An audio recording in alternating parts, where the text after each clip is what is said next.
दोस्तों नमस्कार। मजदूर मोर्चा के प्लेटफॉर्म पर आपका स्वागत है। बहुत दिनों से सोच रहे थे कुछ बोला जाए, लेकिन अब आज ऐसा विषय सामने आ गया जिस पे बोलना बहुत ही जरूरी समझा गया।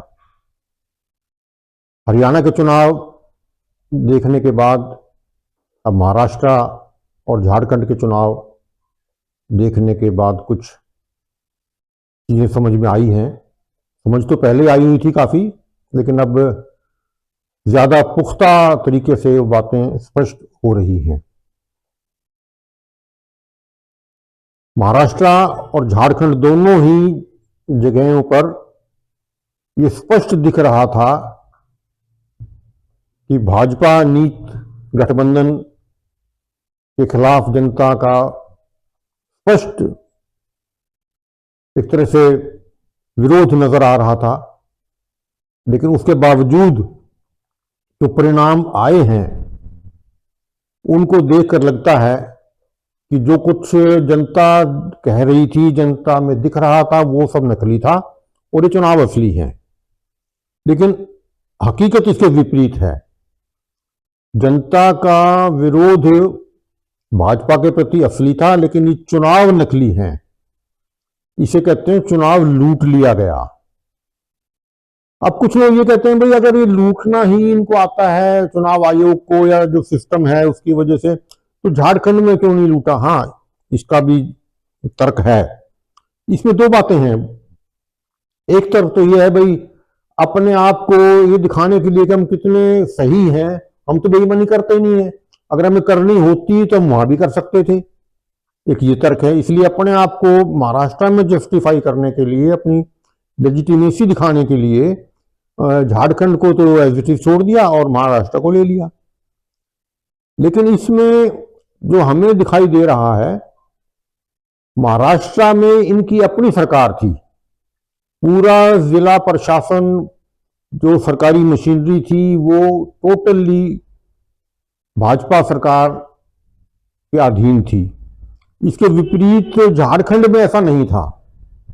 झारखंड की पूरी सरकारी मशीनरी, वहां के मुख्यमंत्री जो पहले भी मुख्यमंत्री वहां के रह चुके हैं, दोबारा बने, तो सारी मशीनरी उनके अंडर थी।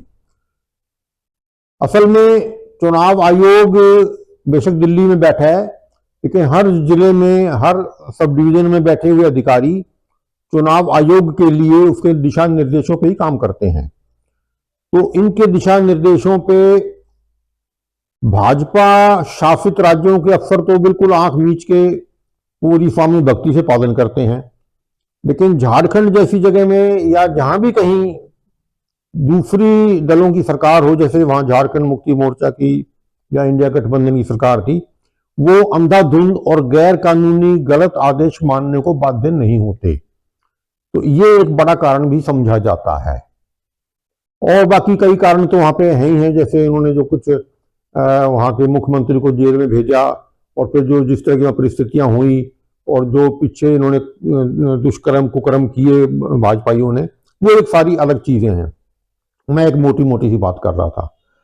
तो अब जो महाराष्ट्र में जो हुआ है, और जिस तरह से शरद पवार को, कांग्रेस को और उद्धव वगैरह को की शिवसेना को बिल्कुल धरातल में के भी नीचे पहुंचा दिया, वो बात किसी के गले उतरती नहीं है। और एक सबसे बड़ी बात यह है कि चुनावों की गिनती, मतों की गिनती नहीं बताते कि आज शाम को मतदान पूरा हो गया तो 7 बजे, 8 बजे, 9 बजे बता दें। अभी टोटल कितने वोट पड़े नहीं बताएंगे। इतने परसेंटेज हुआ, अगले दिन इतने परसेंटेज हुआ, अगले दिन इतने परसेंटेज हुआ। वो परसेंटेज ही घटते बढ़ते रहते हैं। तो ये बड़ी अजीब सी परिस्थिति सामने आती है। और नांदेड़ की विधान जो उपचुनाव था लोकसभा का, उसमें तो कमाल ही हो गया कि जो लोकसभा का चुनाव तो कांग्रेस को जिता रहे हैं, और उसकी बाकी की शायद 7 सीटें हैं, उन सभी में कांग्रेस को हरा के वो सारी की सारी भाजपा को आपने दे दी। तो ये जबकि दोनों मशीनें कच्ची रखी हुई हैं। लोकसभा का यहाँ रखा हुआ है मशीन, और उसकी यहाँ रखी हुई है वोटिंग मशीन। तो इतनी देर में जब वहां वोट डाल के पहुंचा तो उसका मन बदल गया। ये कांग्रेस का वो उम्मीदवार तो अच्छा था, ये बाकी सब निकम्मे थे। लोग कहने को कह सकते हैं भाई वो सारे इनको टिकट दी थी विधायक के लिए, वो सब निकम्मे थे और वो एक अच्छा था, लेकिन ये बात कोई विशेष गले उतरने वाली है नहीं। और इसके अलावा जो झारखंड के मुकाबले में, झारखंड भी एक बड़ा लूट का केंद्र उद्योगपतियों के लिए, खासतौर पर अडानी के लिए बनता है। बड़ी उसकी निगाह खानों के ऊपर पड़ी हुई है, वहाँ जो खनिज पदार्थ छिपे हुए हैं। लेकिन बहुत बड़ा स्टेक जो है वो पूरी भाजपा का, विशेषकर अडानी का बॉम्बे में, महाराष्ट्र में जबरदस्त लगा हुआ है। और उसी को लेके अंधाधुंध, पहले तो अटैचियों में और बोरों में पैसे आते थे, अब तो कंटेनरों में पैसे आए हैं और उनके ऊपर कोई रोक टोक नहीं। हेलीकॉप्टर की तलाशी तो लेंगे, अरे हेलीकॉप्टर में कोई नोट क्यों लाएगा भाई? अगर आपने तलाशी लेनी है तो हेलीकॉप्टर में चढ़ने से पहले और हेलीकॉप्टर के बाद जो माल लद के गाड़ियों में जाएगा उसको देख लो ना आप। खैर ये सारी बदमाशियां जो सत्तारूढ़ दल और उसका चुनाव आयोग कर सकता था वो कर रहा है। मुझे तो ये कहना है कि ये जो कुछ हो रहा है, क्या ये इंडिया गठबंधन को दिखाई नहीं दे रहा था? क्या इंडिया गठबंधन को या तमाम विपक्षी दलों को जो भाजपा से लड़ रहे हैं उनको नजर नहीं आ रहा था कि ये हो क्या रहा है? जब सुप्रीम कोर्ट ने कहा कि चुनाव आयोग का गठन इस तरह से होगा, एक उनका होगा एक उनका होगा, बीच में एक सुप्रीम कोर्ट का, यानी कि सीजीआई ने कहा कि मैं खुद होऊंगा। मोदी ने कहा नहीं नहीं नहीं नहीं, नहीं आपकी कोई जरूरत नहीं है। हालांकि मोदी की सीजीआई की एक ही बात थी, सीजीआई ने समझाया होगा कि मैं भी तो तुम्हारा ही हूं, कोई बात नहीं है, बोला नहीं नहीं आज तो तुम हो, कल पता नहीं कौन आएगा, मैं इस चक्कर में क्यों पड़ूंगा, मैं तो अपना मंत्री बिठाऊंगा। और वही वाह हुआ। लेकिन उन्होंने तो कर लिया, आप क्या कर रहे थे अपोजिशन वाले या इंडिया गठबंधन वाले? आप उस दिन क्यों नहीं खड़े हो गए? आपने उस दिन विरोध क्यों नहीं किया? आप कह सकते थे कि हम इस चुनाव आयोग को नहीं मानेंगे और इसके अधीन होने वाले किसी चुनाव में भाग नहीं लेंगे। आप चुप रहे। आपने हम मिलने के लिए दरखास्तें देते रहे, चुनाव आयोग ने कभी इनको मिलने का टाइम नहीं दिया। ये दरखास्त देते थे, वो दरखास्त रद्दी की टोकरी में डाल देता था। जितनी कंप्लेंटें की हैं किसी की कोई सुनाई नहीं हुई। वीवीपैट की पर्चियां मिलान करने की बात आई, उसकी इतनी मोटी कीमत रख दी गई कि असल में तो कोई दे ना सके, और जिन्होंने कीमतें भर दी हैं उसके बावजूद कोई सुनाई नहीं हो रही है। मैं तो ये कहता हूं कि चोरी करने वाले, चोर ने चोरी कर ली और उस चोर की शिकायत भी चोर से ही कर रहे हो। चोर जी मेरे घर में चोरी होगी, चोर का काम मैंने तो की है, कोई बात नहीं देख लूंगा, तो वो यहां पे हो रहा है। तो ये जिस चोर ने चोरी की है उससे उम्मीद करते हैं। और अदालतों का जो हाल हो रहा है वो भी दिखाई दे रहा है। सुप्रीम कोर्ट का हाल देख लो, हाई कोर्टों का हाल देख लो। जब न्याय नहीं मिलेगा तो फिर क्या होगा? और जिस तरह से हो रहा है, तो जब न्याय नहीं मिलेगा तो लोगों को सड़कों पर आना पड़ेगा। असल में तो ये काम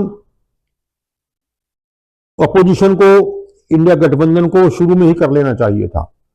ये वोटिंग मशीन को लेके सिविल सोसाइटी, वकील, कितने लोग धरना देते रहे, कोई कांग्रेसी, कोई अन्य दल बिल्कुल बोला नहीं, देख लेंगे होता रहेगा। उन्हें फुर्सत ही नहीं थी लड़ने की। और इस तरह से जो होता रहा तो उसके बाद क्या वो आप अपेक्षा करते हो? जब आपने हरियाणा के चुनाव में देख लिया कि हो क्या रहा है, हालांकि हरियाणा के चुनाव में कांग्रेस की अपनी मूर्खताएं, अपनी बेवकूफियां, अपने झगड़े, वो अलग चीजें थी, लेकिन जो चुनाव आयोग ने काम किया वो भी गजब का ही था। उससे भी कोई सबक नहीं सीखा। एक खास बात जो राहुल गांधी ने कही थी कि हमें चुनाव आयोग का ये फैसला अस्वीकार है, हम इसको नहीं मानते। नहीं मानते तो फिर आपने क्या किया? आपने तो मान रखा है। आपके तो 37 एमएलए बैठे हुए हैं, मतलब हारे हुए हैं, उनको आप नहीं मानते, वो तो चुनाव आयोग का फैसला नहीं मानेंगे। जो जीत गए हैं वो मानेंगे। ये क्या मतलब हुआ? अगर आप चुनाव आयोग का फैसला नहीं मानते तो 37 के 37 इस्तीफा दे देते, आ जाते भी, हमने बैठना नहीं है, तुमने जीता है तो तुम राज चला लो, हम इसमें पार्टी नहीं बनेंगे। इतनी हिम्मत नहीं है ना, इतनी हिम्मत नहीं है। अगर ये कर देते तो पता लगता चुनाव आयोग को, और आगे के लिए कह देते महाराष्ट्र के चुनाव और झारखंड के चुनाव में हम बिल्कुल पार्टिसिपेट नहीं करेंगे। अगर यही सिस्टम रहेगा, यही मशीन रहेगी और यही आयोग रहेगा, हम बिल्कुल हिस्सेदारी नहीं करेंगे इसके अंदर। इतनी हिम्मत नहीं है। अब इसके लिए लोगों को यह भी मानना है, चर्चा है कि कांग्रेस के अंदर भी स्लीपर सेल भाजपा के, आरएसएस के घुसे हुए हैं, जो कांग्रेस की नीतियों को प्रभावित करते हैं। कांग्रेस के कोई प्रदर्शन करने के या कोई आंदोलन करने के फैसलों को प्रभावित करने वाले भाजपाई या आरएसएस के संगीत तत्व इसके अंदर मौजूद हैं। ये कितना सच है, कितना झूठ है, ये तो एक गहरा विश्लेषण करने का विषय है, इस पर हम नहीं जाएंगे। लेकिन हम तो काम को देख रहे हैं, काम हो क्या रहा है। काम यही हो रहा है कि कांग्रेस कुछ भी करने को तैयार नहीं है और इनके साथ जुड़ी हुई जितनी पार्टियां हैं वो भी कुछ करने को तैयार नहीं है। इस देश में ये कोई नई बात नहीं है कि सरकारें ऐसा करती रही हैं, और सरकारें करती हैं तो जनता भी खड़ी होती रही है। जेपी ने भी आंदोलन चलाया था, पूरा देश खड़ा हो गया था। अन्ना ने भी आंदोलन चलाया था, पूरा देश खड़ा हो गया था। इससे पहले भी और इसके आगे भी चुनाव सरकारों के खिलाफ प्रदर्शन और आंदोलन होते रहे हैं। अब यही हाल रहा, अगर कांग्रेस या ये इंडिया गठबंधन नहीं करेगा तो बहुत दिन तो लोग वेट नहीं करेंगे। जब न्याय नहीं मिलेगा, चुनाव लूटे जाएंगे और लोकतांत्रिक रास्ते बंद हो जाएंगे तो लोग सड़कों पे आएंगे, और जब अति हो जाएगी तो फिर जो होता है वही होगा, और उसके कोई रिजल्ट अच्छे नहीं हुआ करते। तो अगर समय रहते नहीं समझा गया और अगर इसी तरह से दमन और लूट, डेमोक्रेसी की लूट, सत्ता की लूट कायम रही तो लोग बहुत देर तक इंतजार करने की स्थिति में नहीं रहेंगे। तो इसको समय रहते समझ लेना चाहिए। समझने वाली बात अब और सामने आ रही है कि कल ही यानी कि 26 तारीख को खड़गे जी घोषणा कर रहे हैं, हम अब वो पद यात्रा निकालेंगे और जो भारत जोड़ो यात्रा की तरह मतपत्रों से मतदान की बात हम अब जनता में रखेंगे और इसको लेके हम आंदोलन करें। तरफ से एक मुहिम शुरू करना चाहिए। सभी लोगों को कहना चाहिए, सभी पार्टियों को भी हम कहेंगे, और राहुल गांधी जी के नेतृत्व में जैसा भारत जोड़ो यात्रा निकाले वैसा ही ये पेपर, बैलेट पेपर हमको चाहिए। तो खड़गे जी, आपको आज पता लगा है ये बेईमानी हो रही है? ये आपको लोकसभा चुनाव में नहीं दिखाई दे रहा था, उससे पहले नहीं दिखाई दे रहा था, हरियाणा के चुनाव में आपने नहीं देख लिया था, तो बार बार ये होने के बाद आपको क्यों पता लगता है? अब तो बिल्कुल ये कहा जाएगा, उनके पास एक वैलिड जवाब बनता है भाजपाइयों के पास कि चुनाव हार गए हैं तो अब इनको मतपत्र याद आ रहे हैं। अगर बात पहले कर लेते तो क्या दिक्कत थी? जो पदयात्रा भारत जोड़ो की बात आज आप कर रहे हो, जितनी ताकत आपने, जितना अपना समय और धन बल सारा उसमें लगाया चुनाव में, वो धन बल सारा, उस ताकत इसमें मतदान के लिए, आंदोलन करने पे क्यों नहीं लगाया? आज आपको याद आई इस बात की? जब सब कुछ लुटा लिया तब आप इसको लड़ने के लिए चले हैं। तो ये महत्वपूर्ण काम अगर पहले कर लेते तो ये समस्या ना होती। तो ये कितना इनकी लापरवाही कह लीजिए या आंदोलन लड़ने से बचने की एक इनकी नीयत समझ लीजिए, या वही बात हो सकती है कि इनके भीतर जो छुपे सेल हैं, शायद इनको समझ में आ गई होगी कि तुम्हें आंदोलन नहीं करने दे रहे थे, कुछ भी हो सकता है। लेकिन चलो अब इनको इतनी समझ आई है कि अब मतदान के लिए संघर्ष करने की बात कर रहे हैं। चलो, अगर देर आए दुरुस्त आए, कुछ कर लें तो शायद ठीक ही होगा। धन्यवाद।